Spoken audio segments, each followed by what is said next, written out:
잡을 좀.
예품 성도 여러분 반갑습니다. 지난주 우리는 부활절로 지냈죠. 부활하신 예수님께서는 하늘로 가시기 전에 제자들을 만나러 다니셨습니다. 만나시고 말씀해 주시고 같이 식사하시고 그리고 십자가의 흔적을 만질 수 있게 해주시고 그리고 또 찾아가시고 그러시면서 마침내 성령님을 보내셔서 예수님께서 가시고 난 다음에 이 땅에 남아서 살아가야 할 제자들이 예수님의 증인으로 살 수 있도록 그 시간들을 보낼 수 있도록 예수님께서는 그렇게 만나 주셨습니다. 그 일이 우리의 걸음걸음에도 있을 거라고 믿습니다. 우리의 삶의 걸음걸음에 예수님께서 성령님께서 그 일을 하실 때 우리가 내 것을 끝까지 고집하지 않고 그 주시는 은혜에 이렇게 함께 순종하며 갈 수 있는 그 은혜가 있기를 바라고요. 그리고 그 은혜가 우리 한 번 한 번의 예배 가운데 쌓여가기를 소원합니다. 우리 먼저 사도신경으로 신앙 고백 드리면서 예배 시작하도록 하겠습니다. 전능하사 천지를 만드신 하나님 아버지를 내가 믿사오며 그 외아들 우리 주 예수 그리스도를 믿사오니 이는 성령으로 잉태하사 동정녀 마리아에게 나시고 본디오 빌라도에게 고난을 받으사 십자가에 못 박혀 죽으시고 장사한 지 사흘 만에 죽은 자 가운데서 다시 살아나시며 하늘에 오르사 전능하신 하나님 우편에 앉아 계시다가 저리로서 산자와 죽은 자를 심판하러 오시리라. 성령을 믿사오며 거룩한 공예와 성도가 서로 교통하는 것과 죄를 사하여 주시는 것과 몸이 다시 사는 것과 영원히 사는 것을 믿사옵나이다. 아멘. 우리 다 함께 믿음으로 주께 나가 영과 진리로 예배드릴까요? 찬양합시다. 주님 약속하신 말씀 위에, 주님 약속하신 말씀 위에서 영원토록 주를 찬송하리라. 소리 높여 주께 영광 돌리며 약속 믿고 굳게 서리라.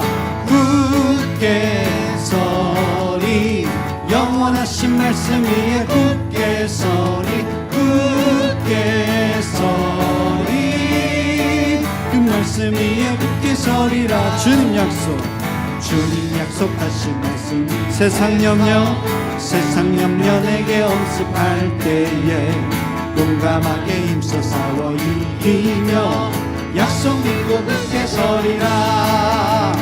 굳게 서리 영원하신 말씀 위에 굳게 서리 굳게 서리 그 말씀 위에 굳게 서리라. 주님 약속하신 말씀 영원하신 주의 사랑 힘입고 성령으로 힘써 싸워 이기며 약속 믿고 굳게 서리라.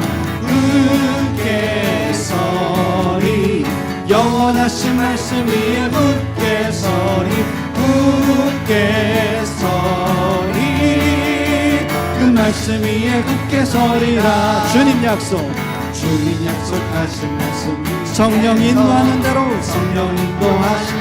행하며 주님 품에 항상 얻으며 약속 믿고 굳게 서리라. 굳게 서리 영원하신 말씀 위에 굳게 서리 굳게 서리 그 말씀 위에 굳게 서리 굳게 서리 영원하신 말씀 위에 굳게 서리 굳게 서리 그 말씀 위에 굳게 서리라. 믿음 따라 걸음마다 말씀 따라 주님만 따르리. 믿음 따라 걸음마다 말씀 따라 우리 한 번 더 고백합니다. 믿음 따라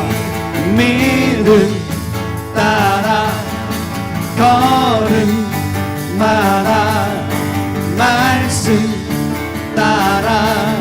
주님만 따르리에 믿음 따라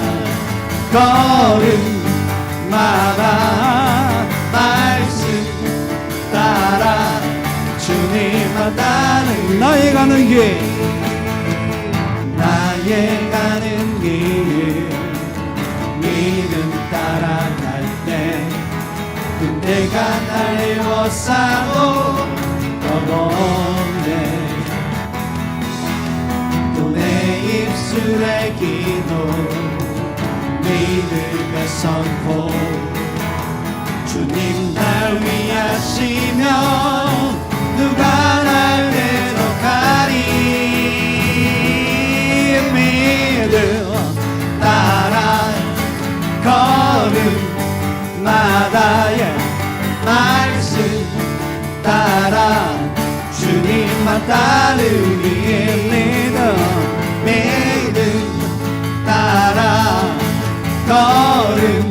걸음마다 말씀 따라 주님만 따르기 나의 가는 길 믿음 따라갈 때 그때가 날 애워싸고 넘어오네 또 내 입술의 기도 믿음의 선포 주님 날 위하시면 누가 날 대적하리 믿음 따라 걸음마다 말씀 따라 주님만 따르기에 믿음 따라 걸음마다 말씀 따라 주님만 따르리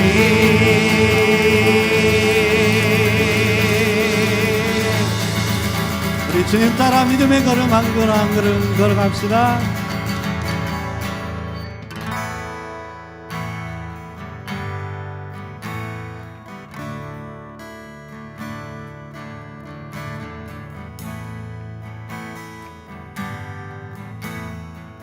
안개가 날 가려 안개가 날 가리고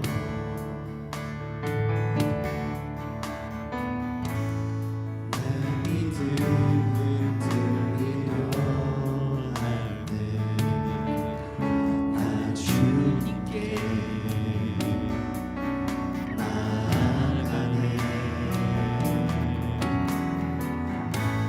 주님은 산 같아서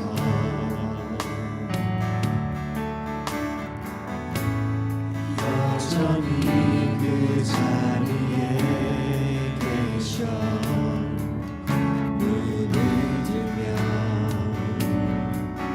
보이리라 날 위한 그 사랑 주는 나의 도움이시며 주의 계획 영원하시네 주의 위엄 앞에 믿음으로 순종해 예배드리리 주님께서 나를 이끄시며 주가 항상 함께 하시네 주의 사랑 안에 믿음으로 순종해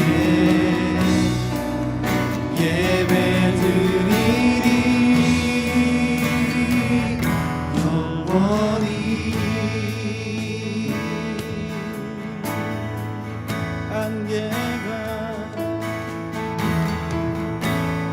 안개가 날 가리고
되신 이름 예수 나의 길 오직 그가 하시나니 나를 떠나신 후에 내가 정금 가지 나오리라.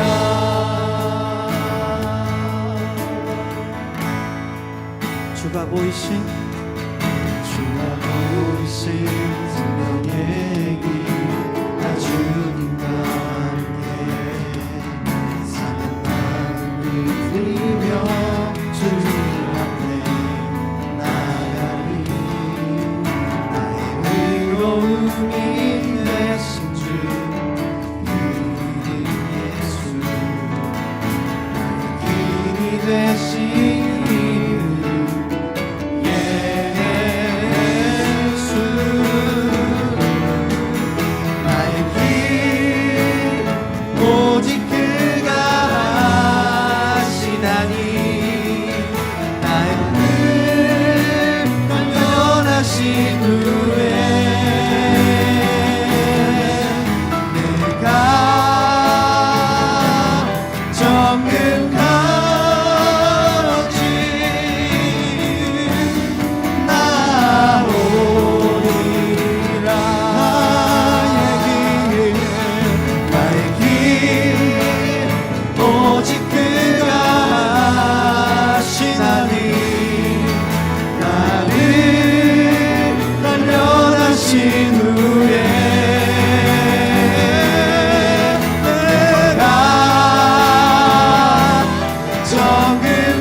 전부같이 하시는 주님 앞에 이 시간 기도하며 나갑시다. 기도합니다.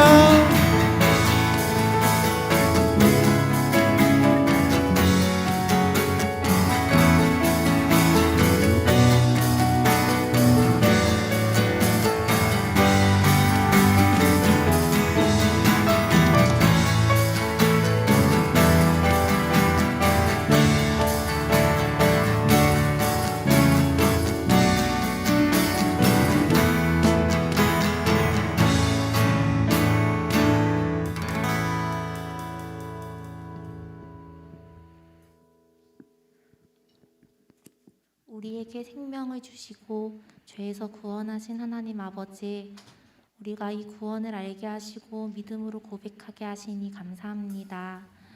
믿을 수 없는 것들이 믿어지고 또 믿고 싶지 않았던 것들을 삶에서 목도하는 것이 얼마나 큰 은혜인지요. 이 자리에 우리가 모여서 찬양하고 예배하는 것은 도무지 우리의 힘으로 할 수 없는 일입니다. 오직 주의 은혜로 우리가 이 자리에 있음을 고백합니다. 주님, 또한 회개합니다. 주님께서 주신 은혜를 보잘것없이 취급하고 당연하게 여기는 악한 마음과 생각을 용서하여 주시옵소서. 돈으로 산 것은 귀하고 은혜는 값없이 받은 것이라 언제나 필요할 때 꺼내 쓰는 물건처럼 귀한 줄 모르고 늘 뒷전으로만 밀어두었습니다. 주님, 우리를 피값으로 구원하신 그 은혜가 어떤 것인지를 매 순간 기억하고 더 깊이 알아가도록 도와주시옵소서. 말씀을 들을 때 저희 성도들의 마음이 정말 아버지의 말씀에 귀 기울일 수 있기를 기도합니다. 아버지께서 하시는 말씀이 무엇인지, 우리가 믿어야 하는 진리가 무엇인지를 바로 듣고 그것이 내 마음과 반대되더라도 순종할 수 있는 그런 믿음을 구합니다. 내 취향과 내 지식으로 말씀을 판단하는 것이 아니라 아버지의 말씀으로 나의 생각과 마음을 판단해서 돌이킬 수 있는 믿음의 자녀가 되기를 원합니다. 아버지, 이기태 목사님과 주윤선 목사님, 현순 전도사님을 위해 기도합니다. 주를 위하여 헌신하며 달려가는 매 순간마다 하나님께서 함께 하심을 깊게 누리게 하여 주시옵소서. 또 현실적인 어려움들과 육체의 연약함과 고통이 사역을 막지 못하도록 보호하여 주시옵소서. 우리 청소년들, 어린이들, 아기들까지 모두 주님 손에 의탁합니다. 죄인으로 태어났지만 주께서 이 자녀들을 태초부터 택하여 구원하시는 줄 믿습니다. 주를 알고 경외하며 주를 사랑하는 자녀들로 자라나도록 도와주시옵소서. 십자가에서 죽으시고 부활하셔서 지금도 우리를 위해 기도하시는 예수 그리스도의 이름으로 기도드립니다. 아멘.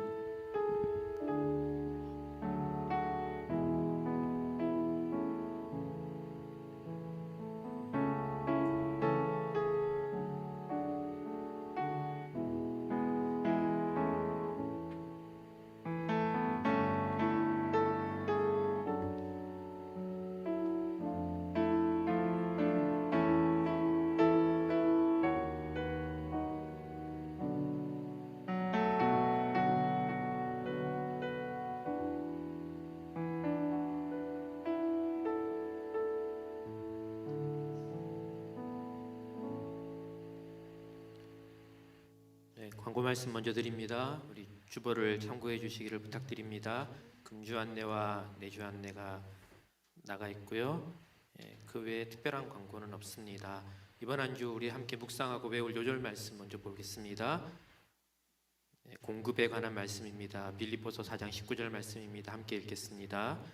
나의 하나님이 그리스도 예수 안에서 영광 가운데 그 풍성한 대로 너희 모든 쓸 것을 채우시리라. 아멘. 네, 하나님 말씀 보겠습니다. 로마서 4장 말씀입니다.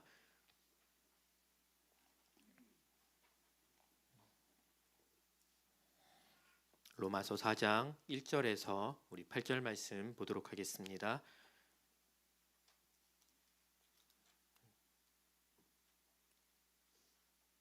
다 찾으셨으면 저와 여러분이 한 절씩 교독하도록 하겠습니다. 4장 1절입니다. 그런즉 육신으로 우리 조상인 아브라함이 무엇을 얻었다 하리요?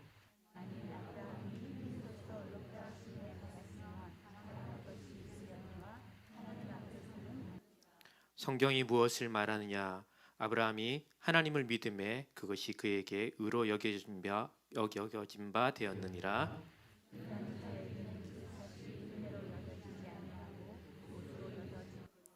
이를 아니할지라도 경건하지 아니한 자를 의롭다 하시는 이를 믿는 자에게는 그의 믿음을 의로 여기시나니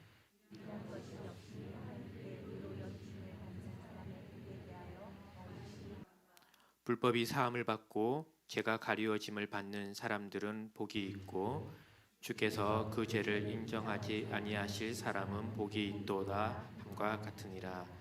아멘. 네, 우리 지난 2주간 종료주일 부활주일 말씀 나누고 오늘 다시 로마서로 돌아왔습니다. 우리 읽은 대로 우리는 오늘 로마서 4장 1절부터 살펴볼 것입니다. 그러니까 이 장이 바뀌었죠. 4장 이렇게 시작되었는데요. 그런데 오늘 우리가 볼 1절에서 4장 1절에서 8절 말씀은 장이 바뀌었지만 그 내용은 바로 앞단락인 3장 27절부터 31절의 주제와 아주 밀접하게 연관이 있어 보입니다.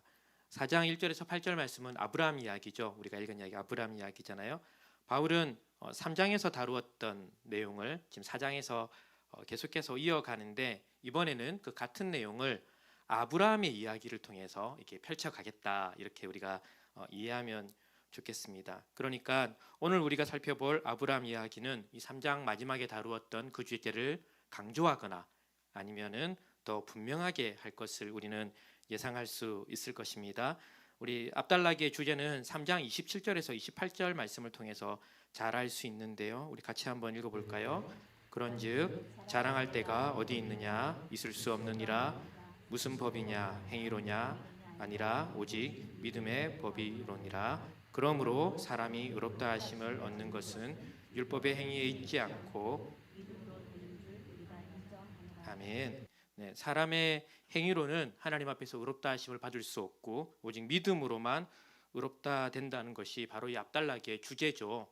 그러니까 믿음이 우리를 의롭게 하는 유일한 수단이다. 이것이 바로 앞단락의 주제거든요. 이렇게 성도라면 누구나 다 알고 있는 내용이죠. 그렇죠? 기독교 신앙의 가장 중요하고 기초가 되는 것입니다. 우리가 신앙 공동체에 들어오면 우리는 저분이 지금 하나님을 아는지 모르는지 관계없이 하나님을 믿는다라는 말을 서슴없이 쓰고요.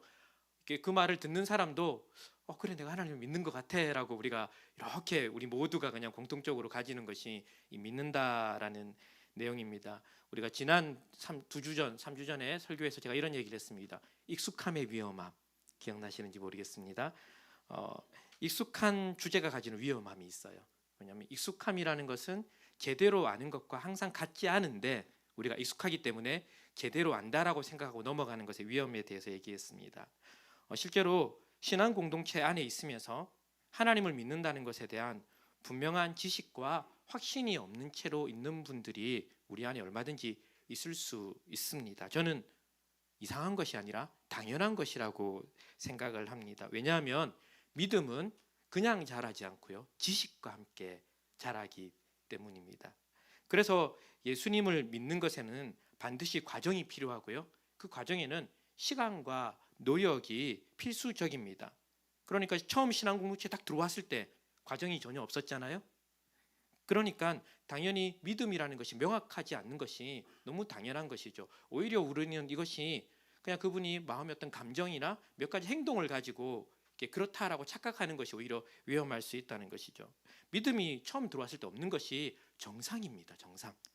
그 다음 과정이 그분에게 필요할 뿐이죠. 그대로 머물면 안 되고요, 그 다음 과정이 필요할 뿐입니다. 하나님의 말씀에 지속적으로 노출되고 그 말씀이 가리키는 방향이 지금 우리의 삶을 어디로 이끌고 가고 있는지를 계속해서 보고, 그 다음에 내 삶은 그 방향과 지금 맞는가, 다르다면 얼마나 어떻게 다른가 비교해보고 수정해가는 과정을 통해서 믿음은 자라가게 됩니다. 물론 빠진 것이 있죠. 우리의 이 구원은 전적인 하나님의 은혜잖아요.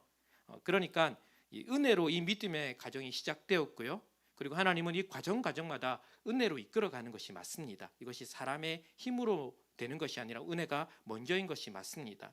각 여정마다 하나님께서 필요한 은혜를 주시는 거예요, 그 사람이 믿음을 가질 수 있도록.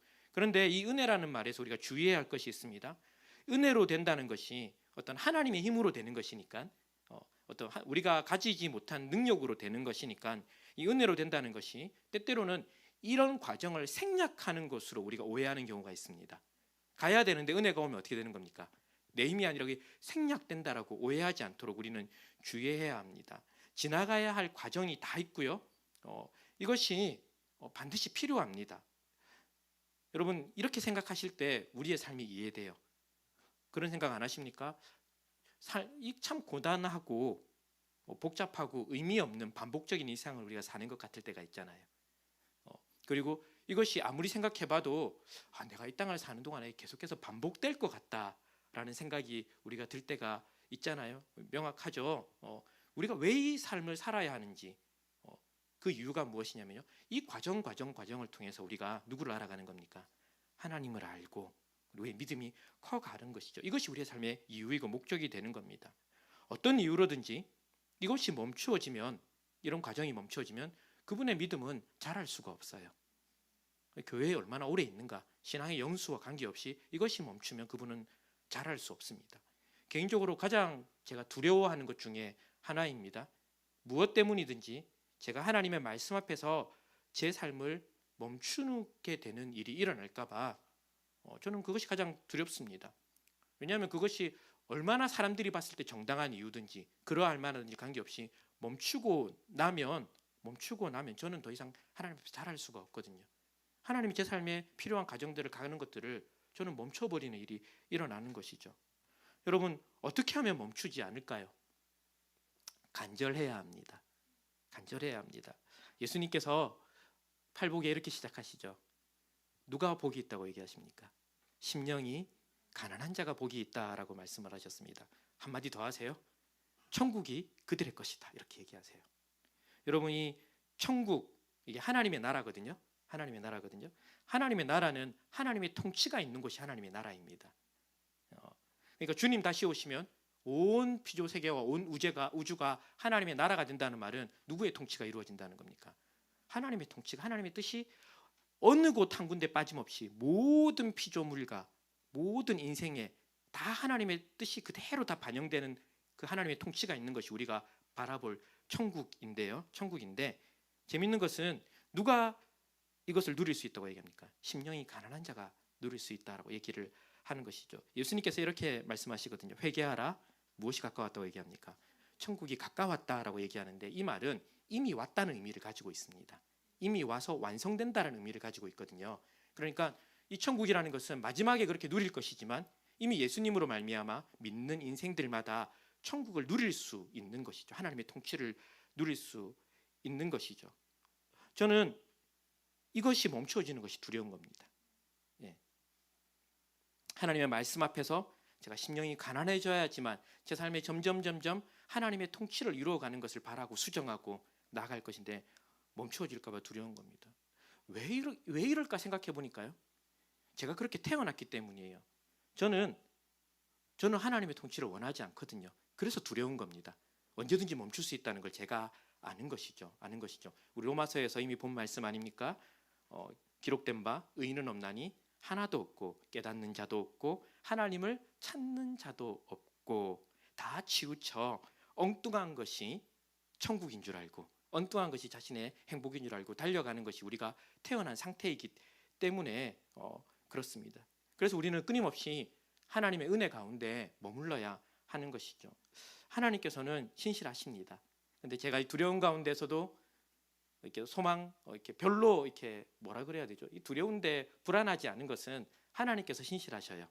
그래서 어떻게 하실까요?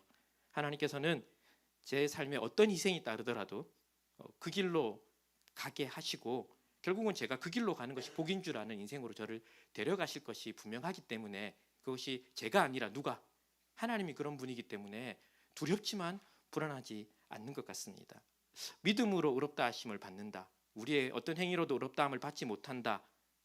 그리고 믿음으로만 의롭게 된다는 주제는 우리가 지속적으로 하나님 앞에서 겸손하게 하나님의 말씀 앞에 있도록 만들어주는 굉장히 중요한 진리라고 생각을 합니다. 이걸 붙들어야지 우리가 계속해서 하나님 앞에 서 있을 수 있는 것이죠. 하지만 여러분 한번 잘 생각해 보십시오. 우리의 어떤 행위도 우리를 의롭다 하지 못한다라는 이 진리는 굉장히 어려운 것입니다.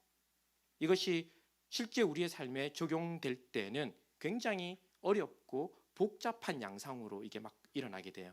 왜냐하면 결국 이 말은 뒤집으면 이런 것이거든요. 내 나름대로 내가 괜찮다고 생각하는 것을 어떻게 해야 됩니까? 다 부정해야지만 되는 것이기 때문에 이게 그냥 말처럼 쉽게 되는 것이 아닌 것이죠. 욕심으로 붙잡고 있으면서 오히려 그것이 나를 괜찮은 사람으로 만들어줄 것이라고 생각하는 것들, 그래서 꼭 붙잡고 있는 것들, 이것을 포기하는 과정은 이렇게 복잡합니다. 몇 마디 말로 깨달아져서 되는 것이 아니거든요. 우선은 그런 얘기를 들어도요, 아무리 들어도 그게 자기 얘기인 줄 몰라요. 보통은 그래, 아멘, 맞죠. 하지만 그게 내 얘기인 줄은 몰라요. 어느 날 삶의 여러 가지 일들을 통해서 그것이 내 얘기인 줄 알아질 때가 오면요, 깜짝 놀라고 이제부터는 마음의 씨름이 시작되는 겁니다. 이 복잡한 과정들을 가는 것이죠. 그 다음에 어떻게든지 안 가려고 하거든요. 이 이유도 대보고 저 이유도 대보고 이 과정들이 다 가야 됩니다. 그래서 어렵고 복잡합니다. 그런데 여러분, 우리가 이것이 어렵고 복잡하다고 늘 말하는데요, 그 이유가 굉장히 중요합니다. 그렇게 말하는 이유가 굉장히 중요하고 선명해야 되는데요, 때때로 우리는 이것이 어렵고 복잡한 것이 하나님께서 굉장히 불합리하거나 불가능한 것을 요구한다라고 생각을 할 때가 있습니다. 그래서 어렵고 복잡하다는 것이죠. 이건 너무 어렵고 복잡해. 그러면서 우리 마음속에 그 이유를 어떻게 되냐면요, 야, 하나님이 우리에게 요구하는 건 굉장히 불가능한 것 같아. 때로는 하나님은 이 땅을 안 살아보시나? 이 땅에서 그걸 못 사는데 이건 굉장히 불합리한 것 같아 라는 이유로 이것이 어렵고 복잡하다고 우리가 생각한다는 것이죠. 여러분, 아니잖아요. 어렵고 복잡한 이유가 무엇입니까? 이것이 어렵고 복잡한 만큼 우리의 마음의 부패와 우리의 마음의 악함의 정도를 보여주는 겁니다. 하나님의 말씀에는 분명하지만 어떻게 해서든지 자기 합리화를 하고 외면하고 때때로는 뻔뻔해지죠. 죄인 줄 뻔히 알면서도 뻔뻔하게 그 일들을 하고 하나님 말씀 앞에 자신을 세우지 않는 겁니다. 이것이 결국은 이 어렵고 이 과정이 복잡하다는 건 무엇을 보여주는 겁니까? 우리의 마음에, 우리의 상태의 악함을 보여주는 것이죠.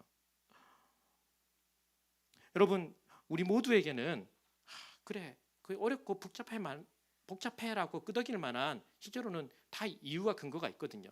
오늘 저는 이 아브라함이 유대인들에게 믿음으로만 사는 것, 그래서 자신을 다 부정해야 되는 것에 좋은 핑계거리라고 이렇게 저는 한번 시작을 해보겠습니다. 우리가 여러 핑계가 있잖아요. 그래, 그것 때문에 잘 안 되는 것 같아 라고 말하는데, 유대인들에게 이 아브라함은 그 믿음으로 의롭다 하심을 받기 때문에 자신을 다 부정해야 되는 것에 대한 좋은 핑계거리였습니다. 여러분 아시는 대로 아브라함은 유대인들에게 매우 중요한 인물입니다. 우리 좀 이따 볼 건데요, 4장 1절을 보면 아브라함을 육신의 조상이라고 이야기하는데요, 무슨 얘기냐면 아브라함은 유대인들의 혈통적인 조상인 겁니다. 근데 여러분 그런 개념을 혹시 들어보셨는지 모르겠습니다. 당시에 유대인이라는 말은 하나님의 백성과 이퀄되는 말입니다. 그러니까 하나님의 백성 이퀄 누구입니까? 유대인이 되는 겁니다. 근데 유대인의 조상이 누구라고요? 아브라함이라는 것이죠. 그러니까 결국은 아브라함은 하나님의 백성의 조상의 자리에 딱 자리 잡고를 있는 것이죠. 왜냐하면요, 하나님께서 아브라함과 언약을 맺으셨잖아요. 내가 너의 하나님이 되고 너의 자손을 통해서 나의 나라를 이룰 것이라는 분명한 약속을 하셨기 때문에 아브라함의 자손이 되면 결국은 무엇이 되는 겁니까? 하나님 나라의 백성이 된다라는 개념을 가지고 있습니다. 바울은 어떻게 하나님의 백성이 되고 어떻게 의롭게 되냐면요, 믿음으로 된다 그랬잖아요. 근데 유대인들의 사고 속에서는 무엇으로요? 자신들이 누구의 자손이면, 아브라함의 자손이면 하나님께서 자신들을 의롭게 여기시고 하나님의 백성 만들어줄 거라는 생각을 가지고 있었던 것이죠. 율법이나 할례가 왜 중요하냐면요, 자신들이 유대인이라는 증거잖아요. 그러니까 이 율법이나 할례는 결국은 자신들이 누구라는 하나님의 백성이라는 것을 유지시켜 주든지 아니면 하나님의 백성이 되는 방법이든지 그런 방식으로 굉장히 중요했던 것이죠. 그래서 바울은 믿음으로만 하나님 앞에서 의롭게 된다는 이 결론을 딱 내려놓고요, 그 다음에 무슨 얘기를 가지고 오냐면 아브라함 이야기를 가져와야 되는 겁니다. 이 유대인 기독교인들이 많이 있었거든요. 그들의 사고 속에는 무엇이 있습니까? 자신들은 누구이기 때문에 의롭게 된다고 생각을 하는 겁니까? 유대인이기 때문에, 아브라함 자손이기 때문에. 여러분 생각해 보십시오. 만약 아브라함이 믿음이 아니라 행위로 의롭다 하심을 받았다면요, 결국 아브라함 이야기를 할 거니까요, 아브라함이 어떻게 의롭다 하심을 받았는가가 되게 중요하거든요. 지금부터 만약 아브라함이 행위로 그것이 할례든지 율법이든지 그것으로 하나님 앞에서 의롭다 하심 인정을 받았다면 지금 바울은 틀린 말을 하는 거예요. 반대로 이것을 증명하고 싶은 것이죠. 아브라함이 무엇으로? 아브라함도 믿음으로 의롭다 하심을 받았다면 너희는 할 말이 없다라는 것이 오늘 지금 이 얘기를 쭉 하고 싶은 것입니다. 우리 4장 1절에서 2절 말씀을 한번 같이 읽어보겠습니다. 그런즉 육신으로 우리 조상인 아브라함이 무엇을 얻었다 하리요? 2절입니다. 만일 아브라함이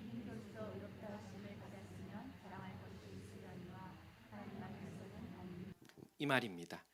아브라함이 행위로 의롭다 하심을 받았다면 자랑할 것이 그에게 있다는 것이죠. 여러분 이것이 유대인의 사고였고요, 유대인의 방식이었고 유대인들에게 이 말은 맞는 말입니다. 말씀드린 대로 유대인들에게 아브라함은 그들의 하나님의 백성의 그 혈통적인 조상이었을 뿐만 아니라 조금 더 가보면요, 그들의 생각 속에 아브라함은 하나님 앞에서 완전하게 행한 사람이라는 개념을 가지고 있었습니다. 그러니까 하나님의 백성의 참된 어떤 삶의 모범으로의 자리를 갖고 있었거든요. 그 유대인들이 당시에 보았던 몇 가지 문서를 조금 보도록 하겠습니다. 이것이 신연서라는 우리는 모르는 문서인데요, 한번 보실까요? 아브라함은 주님에 대한 모든 행위에서 뭐 했다고요?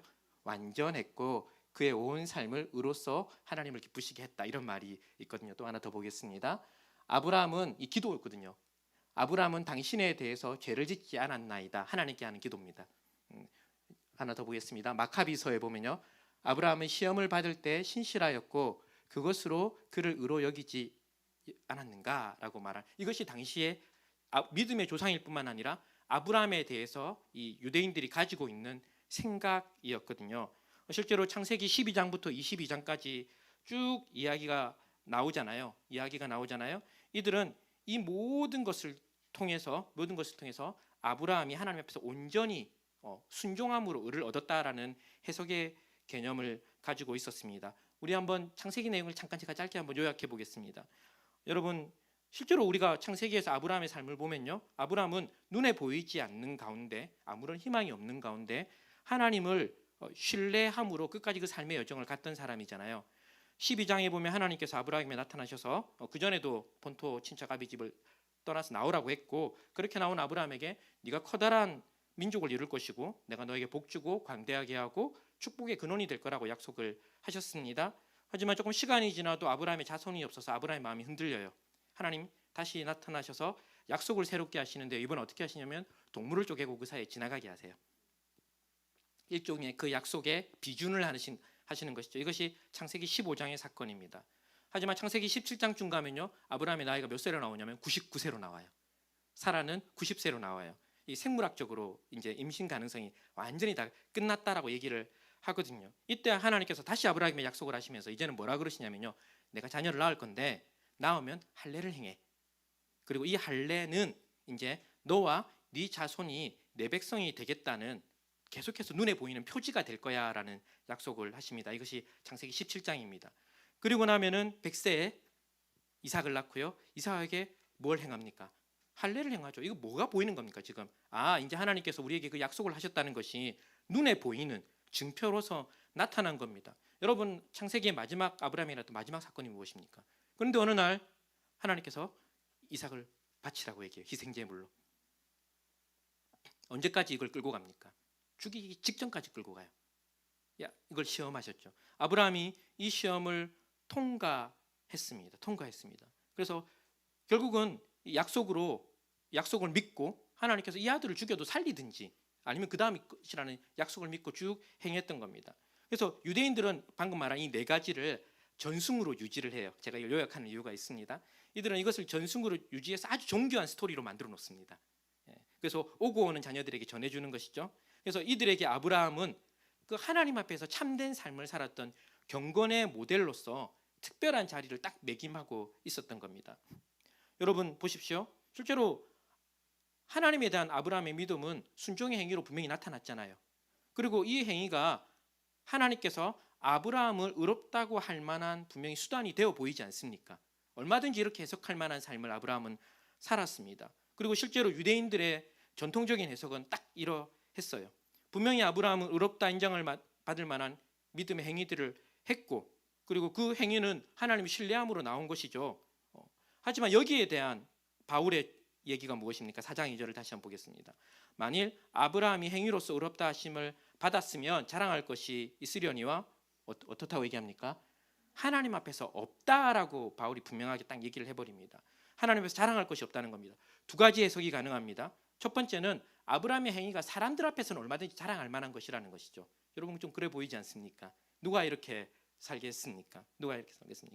하지만 하나님 앞에서는 아니다라는 해석인 것이죠. 그러니까 이런 겁니다. 사람들 앞에서는 충분히 괜찮지만 하나님 앞에서 자랑할 것이 아니다라는 해석입니다. 가능한 해석으로 보입니다. 아브라함은 그렇게 보였습니다. 또 다른 해석은 지금 바울이 말하고자 하는 것이 아브라함의 삶을 평가하는 게 목적이 있지 않다는 겁니다. 조금 더 설명을 들어보십시오. 아브라함은 분명 자랑할 만한 삶을 살은 것이 분명합니다. 하지만 지금 우리에게 중요한 것은 그것이 하나님 앞에서 의롭다 하심을 받을 만한 근거가 되는가 아닌가예요. 그 관점에서 보면 뭐라는 겁니까? 아니라는 거예요. 여러분 우리 사이에서도 그렇잖아요. 저는 목회자로서 별로 제가 전혀 그렇지 않다고 생각을 하고 그런 삶을 살았으면 좋겠지만 잘 안 되긴 하지만 왜 뜸을 길게 들이냐면요. 우리 사이에서 삶이 굉장히 귀하고 훌륭하고 귀감 갈 만한 분들이 있어요. 자랑할 만한 것들이 있고 우리 교회 이런 분이 있어 자랑할 만한 분이 있는 것이죠. 때때로는 좀 살다 보면 자꾸 그렇게 하면 나도 좀 그런가 싶을 때가 있을 수도 있지 않겠습니까? 그런데 이것이 죄인인 우리를 의롭다 할 만한 근거는 전혀 아니라는 겁니다. 사람 앞에서건 하나님 앞에서건 그것이 의롭다 할 만한 근거는 전혀 되지 않는다는 것을 지금 바울이 이야기하고 있는 것이죠. 바울은 이제 이어지는 구절에서 굉장히 중요한 창세기 구절을 하나 가지고 옵니다. 한번 보겠습니다. 성경이 무엇을 말하느냐? 아브라함이 하나님을 믿음에 그것이 그에게 의로 여겨진 바 되었다라고 얘기를 하고 있습니다. 여기서 중요한 단어는 믿음을 의로 여긴다라는 것입니다. 이 여긴다는 단어가 굉장히 중요한데요. 믿음이 의가 된다는 말이 아닙니다. 여긴다는 말은요, 본래 없던 것을 새롭게 그 사람에게 부여한다는 뜻입니다. 그러니까 지금 믿음으로 말미암아 하나님께서는 그 사람에게 새로운 의, 새로운 신분을 준다라는 것을 말하고 있습니다. 하지만 유대인들은 그렇게 생각하지 않았다는 것이죠. 아브라함의 믿음이 결국은 믿음으로 말미암은 순종이 그에게 무엇이 된다는 겁니까? 의를 가져다 줄 만한 근거가 된다라고 이야기를 하고 있는 것이죠. 여러분, 그래서 저는 이렇게 생각합니다. 유대인 그리스도인들이 이 말을 들었을 때 바울 너는 그렇게 해석해? 우린 아니야라고 생각할 수 있어 보입니다. 좀 더 뭔가가 더 필요해 보입니다. 좀 더 필요해 보입니다. 그래서 다음 절에 가면요, 이 15장 이 로마서 4장 3절, 창세기 이게 15장 6절이거든요. 여기에 대한 바울이 여기서부터 끌고 오는 몇 가지 중요한 결론들을 이야기를 하고 있습니다. 오늘 제가 나누고자 하는 굉장히 중요한 핵심이기도 합니다. 한번 같이 읽어주시겠습니까? 4장 4절입니다. 5절 이를 아니할지라도 경건하지 아니한 자를 의롭다 하시는 이를 믿는 자에게는 그의 믿음을 의로 여기시는. 네, 굉장히 헷갈리는 이렇게 말인데 한번 천천히 한번 가보겠습니다. 4절 보겠습니다. 4절은 상식적인 내용이에요. 무슨 얘기입니까? 일을 한 사람에게 주어지는 삭시 어떻게 여겨지냐는 것이죠. 일을 한 경우에 그가 받게 되는 반대급부는 당연히 받아야 하는 보상이죠. 일을 했기 때문에 당연히 받아야 되는 보상, 보수입니다. 그래서 그 고용주의 입장에서 봤을 때는요, 그 사람이 일을 했다면은 이것은 내가 그 사람에게 주어야 하는 일종의 빚이죠. 채무잖아요. 안 주면 안 되는 거잖아요. 의무감으로 줘야 되는 것이라는 것이죠. 그러니까 보수라는 것은 값없이 부채감 없이 은혜로 주는 것이 아니라 당연히 주어야 되는 것이라는 말이죠. 지극히 상식적인 이야기입니다. 그런데 여러분, 이 상식적인 관점을 가지고 하나님께서 우리를 의롭다 하는 것에 한번 적용을 해보겠습니다. 여러분, 하나님께서 우리를 의롭다 하는 것이 일에 대한 보상으로 주어지면 안 됩니다. 왜냐하면요, 하나님은 피조물에게 결코 빚을 질 수 있는 분이 아니기 때문입니다. 더 설명해 보겠습니다. 여러분, 우리가 행한 어떤 일이 그게 어떤 대단한 일이라고 하더라도 그것이 하나님께 도움이 됩니까? 그래서 하나님이 내가 받았으니까 내가 얘한테 뭐 해야 되는 겁니까? 보상을 줘야 되는, 부채감으로 줘야 되는 것이 있을까요? 하나님이 의롭다 하심을 주는 것이 우리가 무엇을 했기 때문에 하나님께서 의무감으로 줘야 되는 어떤 것이 있을 수 있냐라는 지금 내용으로 연결될 수 있는 것이죠. 여러분, 우리가 하나님께 의롭다 여김을 받는 것은 하나님께서 우리가 어떤 일을 한 것에 대한 정당한 보수나 임금이 될 수 없다는 겁니다. 여러분, 하나님께서 모든 피조물에게 행하는 것은 의무감으로, 빚으로 하는 것이 아니라 그분이 하나님이신데 우리에게 은혜로 베푸는 것이 일반적인 상식이잖아요. 그렇잖아요. 우리가 다 알고 있는 거잖아요. 하나님이 피조물에게 빚을 질 수가 없습니다. 창조주가. 그분이 우리에게 뭔가를 한다면 그것은 다 뭡니까? 은혜라는 것이죠. 은혜라는 것이죠. 그래서 우리의 행위를 근거로 하나님께서 그거에 대한 보상으로 의롭다함을 받는다는 것은 하나님의 속성과 성품과 맞지 않다는 얘기를 지금 하고 싶어서 이야기를 끌고 오는 겁니다. 오히려 이렇게 얘기합니다. 하나님은 이를 아니할지라도, 5절입니다. 이를 아니할지라도 경건하지 아니한 자를 의롭다 하시는 분이다라고 이야기를 하고 있는 것이죠. 여러분, 이 말을 이렇게, 죄송합니다, 얄궂게 꼬우면 안 됩니다. 그래서 예수 믿는 사람은 적당히 게으름을 피워도 되거나 선행을 할 필요가 없구나라고 말하는 것은 굉장히 상식 밖의 일로 하나님의 말씀을 꼬우고 있는 겁니다. 굉장히 곤란한 표현이죠. 하지만 이 표현은 굉장히 어려운 표현입니다. 경건하지 아니한 자를 의롭다 하시는 하나님. 왜냐하면 구약 성경의 하나님은 자기에 대해서 그렇게 말하지 않거든요. 잠언에 보면 악인을 의롭다 하고 의인을 악하다 하는 사람은 하나님께 미움받는다라고 했습니다. 하나님께서는 재판을 굽게 하는 재판관에 대해서 분명한 경고를 하고 계시고요. 심지어 출애굽기에서 나는 악인을 의롭다 하지 않는 존재라고 분명하게 공포를 하고 있습니다. 그런데 지금 뭐라고 얘기하고 있습니까? 하나님은 경건하지 않은 자를 의롭다라고 말을 하고 있는 겁니다. 여기에는 우리가 메꿔야 될 공복이 있습니다. 그러면 하나님이 이런 분인데도 불구하고 경건하지 않은 우리를, 죄인인 우리를 의롭다 한다면은 그 사이에는 하나님이 엄청난 일을 해야 되는 겁니다. 자신의 본성에 맞기 위해서 엄청난 일을 행해야지만 이 일이 가능한 것이죠. 가능한 것이죠. 바울은 경건하지 않은 우리를 의롭다 하시기 위해서 하나님께서 누구도 생각지 못하는 놀라운 일을 하시는 분이고 그 하나님을 믿는 것을 의로 여긴다라고 이야기를 하고 있는 겁니다. 여러분, 아브라함을 한번 생각해 보십시오. 실제로 이럴 수 있잖아요. 별다른 믿음의 행위를 안 했어요. 나는 내내 내가 생각해도 참 하나님 앞에서 내 죄만 짓고 살았는데 하나님께서 어느 날 나를 의롭게 여기시는구나. 감사하네. 이건 좀 우리한테 가능한 일 아닙니까? 근데 여러분, 아브라함이 어떤 사람이었습니까? 우리가 아브라함 인생을 봤잖아요. 그 인생의 곳곳에서 물론 잘못한 일도 있지만 곳곳에서 그 행위를 보았을 때는요, 의롭다고 인정받을 만한 일을 너무 많이 한 사람이에요. 근데 아브라함이 그것으로 의롭다함을 받지 않는다는 거예요. 아브라함 역시 경건치 아니한 자를 의롭다 하시는 그 하나님의 놀라운 일을 행하시는 그 하나님을 믿음으로 그것을 의로 여긴다라고 말을 하고 있는 것이죠. 여러분, 이렇게 집에 가서 지금 굉장히 어려운 얘기를 하고 있거든요. 집에 가서 한번 곰곰이 생각을 해보십시오. 우리는 실제로는 하나님께서 우리에게 부채감을 가진 분이라고 생각할 때도 있고요. 하나님께서 내가 이런 일을 행했으니까 보상해야 된다라고 생각을 할 때도 있고요. 심지어 이 아브라함처럼 이렇게 우리가 의롭다함을 받는다는 것이 굉장히 우리의 상식에서 먼 일이라는 걸 알 수 있습니다. 이렇게 되고 나니까요, 우리는 하나님의 은혜라는 것을 귀한 것으로 여기지 않습니다. 경건치 아니한 자를 의롭다 하시는 그 하나님께서 도대체 얼마나 놀라운 일을 행하셨는가가 우리에게 전혀 놀랍지 않은 거예요. 우리가 하나님의 큰 은혜를 잃어버리는 중요한 포인트가 오늘 이 말씀이 하나 있다라고 생각을 합니다. 좀 넘어가겠습니다. 이건 집에 가서 생각하시고요. 우리 다음 6절에서 8절을 보면 바울은 자신의 이 논증을 확실하게 하기 위해서 시편 말씀을 하나 갖고 옵니다. 오늘 이 부분이 좀 어려운데요.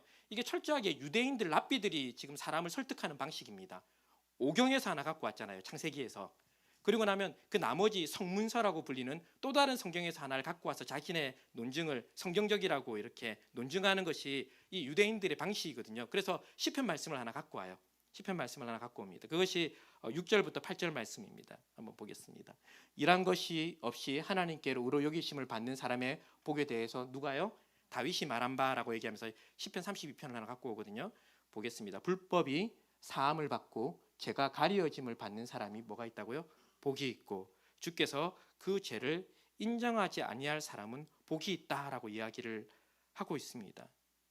여러분, 이것은 아까 말한 대로 우리가 별로 깊이 생각하지 않는 하나님의 복입니다. 우리는 대부분 하나님과 어떻게 합니까? 기브 앤 테이크를 계속해서 하고 있기 때문에 이것들이 잘 받아들여지지 않습니다. 그리고 이것은 상식선에서도 맞지 않습니다. 이미 말씀드린 대로 하나님은 악한 사람을 의롭다 하면 안 됩니다. 그렇죠? 근데 어떻게 이런 것이 되는 것이야 라고 했을 때 우리 교회 역사를 잠깐 살펴볼까요? 종교개혁 이전에는 그래서 이 말을 우리가 받아들일 방식으로 설명하기 위해서 사람이 하나님께서 의롭다 인정함을 받기 전에 미리 선한 일을 충분히 해놔야 돼라고 생각을 하는 겁니다.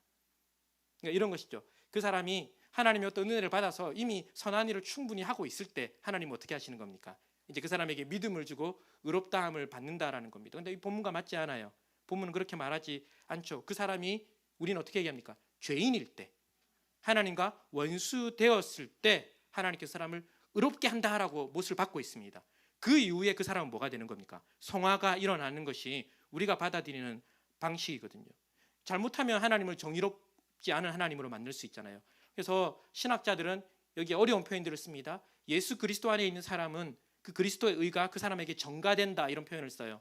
우리 잘 모르는 표현이죠. 신학자들이 얘기를 들어도 헷갈리는 표현이긴 합니다. 근데 뭘 말하고 싶은 겁니까? 하나님이 불법을 행하지 않고 하나님께서 우리를 의롭다 하시기 위해서 그 순간에 굉장히 놀라운 일을 우리에게 베푸셨다는 것 정도는 우리가 알 수 있는 것이죠.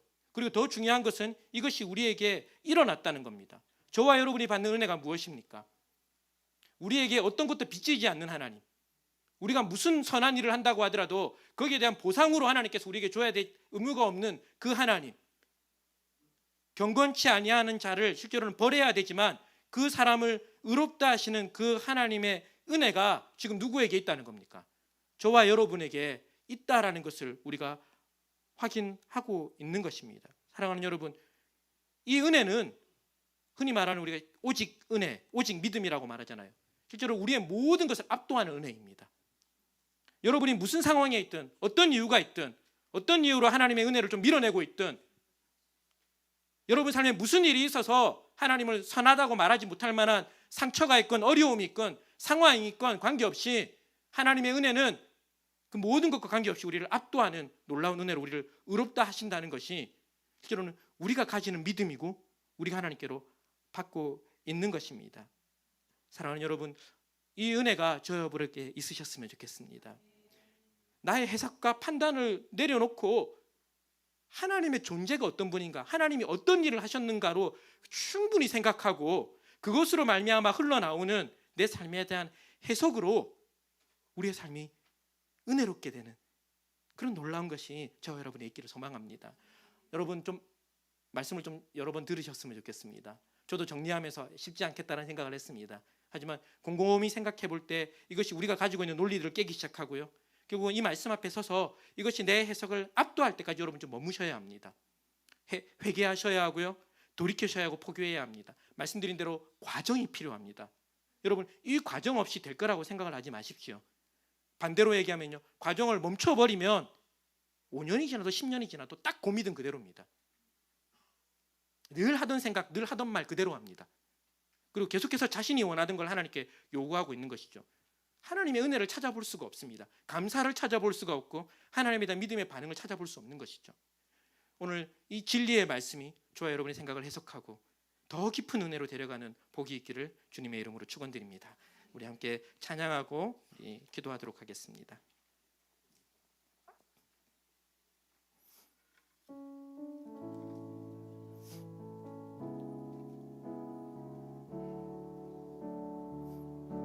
하나님께서 우리를 생명의 길로 이끄셨거든요. 우리의 마음을 하나님께 좀 다 드리면서 여러분 나아가시면 좋겠습니다. 여러분에게 있는 어떤 의문도 괜찮습니다. 여러분 안 믿어지잖아요. 괜찮아요. 여러분 안 믿어지는 걸 억지로 덮어놓지 마십시오. 하나님 우리에게 억지로 반응하기를 원치 않으시고요, 하나님 우리가 그 안 믿어질 때 그 사람이 가지고 있는 그 모든 생각들 가운데 하나님께서 개입하셔서 새롭게 하시고 하나님께서 우리를 의롭다 하시고 우리를 정금같이 만드는 길로 가게 갈 것입니다. 여러분, 그래서 우리가 그 길을 가기로 좀 결단하며 또 그렇게 하실 하나님께 감사드리며 또 믿음의 고백을 드리며 이 찬양으로 주님 앞에 나아가도록 하겠습니다.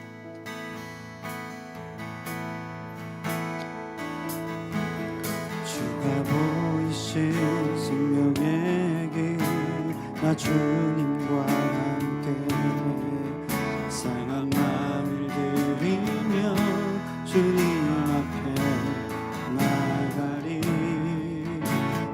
의로움이 되신 주 그 이름 예수, 길이 되신 이름 예수. 나의 길 오직 그가 하시나니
것은 저와 여러분의 삶을 하나님께서 정금같이 되도록 반드시 끝까지 이끌어 가실 것이라는 겁니다.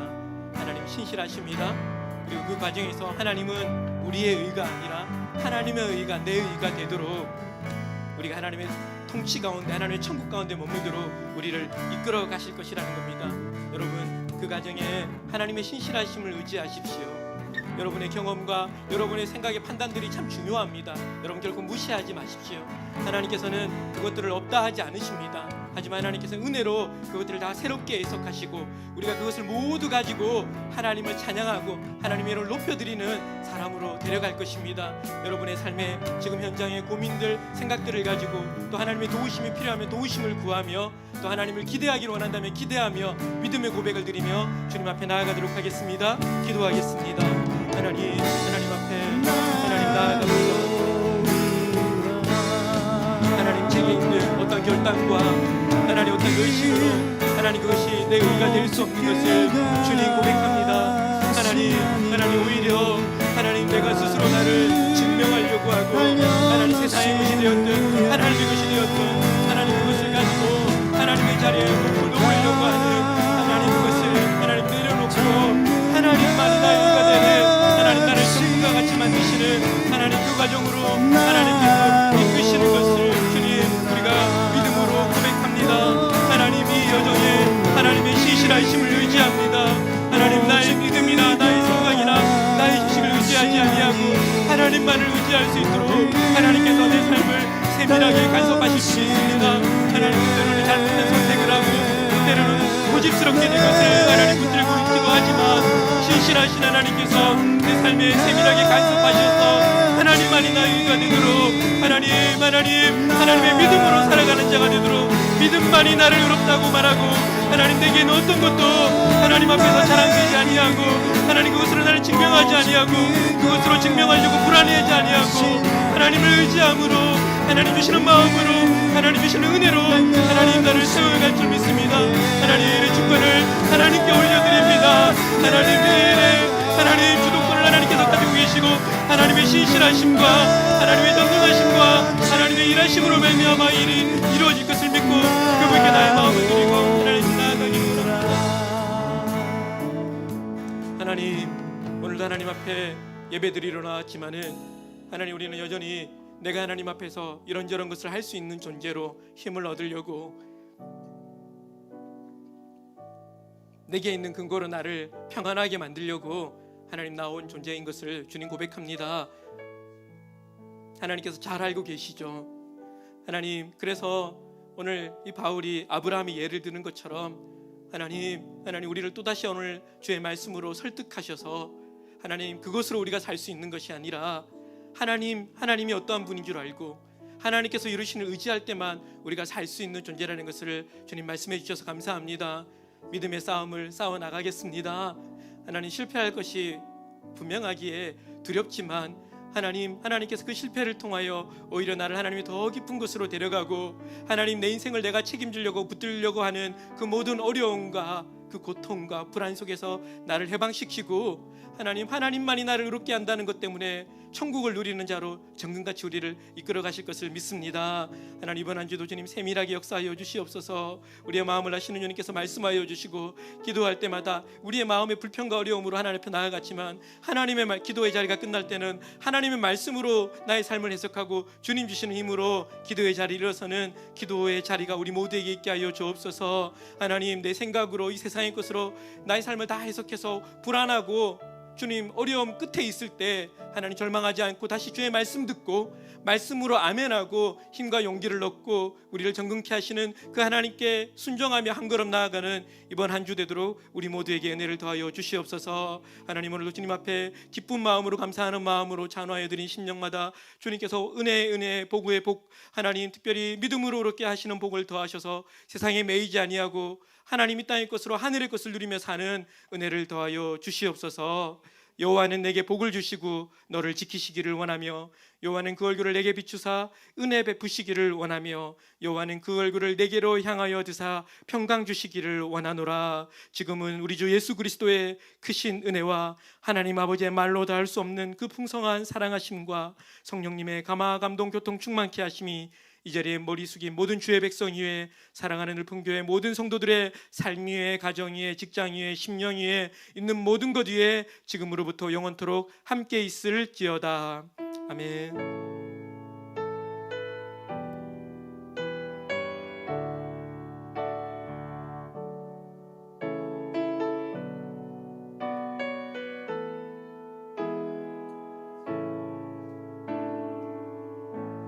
네, 감사합니다. 우리 옆에 분하고 인사하실까요? 사랑합니다. 네, 네, 믿음으로 승리하십시다. 우리 이렇게 격려하실까요?